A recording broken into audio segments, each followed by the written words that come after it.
Ah, qu'y a-t-il entre nous et toi, Jésus de Nazareth? Tu es venu pour nous perdre. Je sais qui tu es, le Saint de Dieu.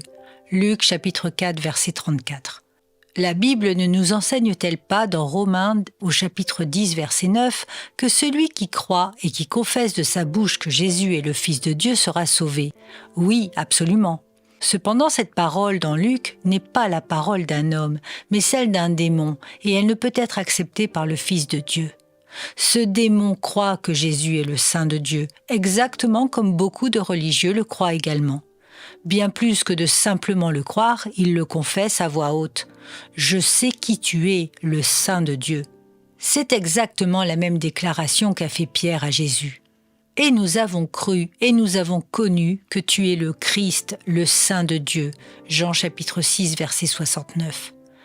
Mais alors, on pourrait se demander pourquoi une telle déclaration ne permet pas à un démon d'être gracié et pardonné à son tour. Judas faisait partie de ces disciples qui ont fait une déclaration identique, et pourtant Jésus dira de lui « L'un de vous est un démon ». Judas, comme le démon, avaient tous deux confessé devant Christ lui-même qu'il était le Saint de Dieu, et pourtant nous savons que l'un et l'autre seront condamnés pour l'éternité. Croire et confesser que Jésus est le Saint de Dieu est bien plus qu'une croyance et des paroles. Croire, c'est mettre toute sa confiance en celui qui a donné sa vie pour nous. Et le confesser, c'est admettre devant tous qu'il devient le Seigneur et Maître suprême de notre vie. Beaucoup de personnes dans le monde se disent chrétiennes. Elles croient en effet que Jésus est le Fils de Dieu, mais ne lui ont jamais remis les rênes de leur vie. Les unes sont nées dans une famille chrétienne et ont adhéré à la foi qu'on leur a inculquée. Les autres ont un jour fait une prière et se sont fait baptiser pour sceller leur engagement devant Dieu. Et pourtant, toutes ne seront pas sauvées. Pourquoi? Parce que Jésus n'a pas la première place dans leur cœur. Ils ont reconnu ce qu'il était vraiment, mais n'ont jamais accepté de passer après lui. Ils conduisent leur vie et ne s'adressent à Jésus que lorsque ça les arrange ou qu'ils ne savent plus comment faire autrement.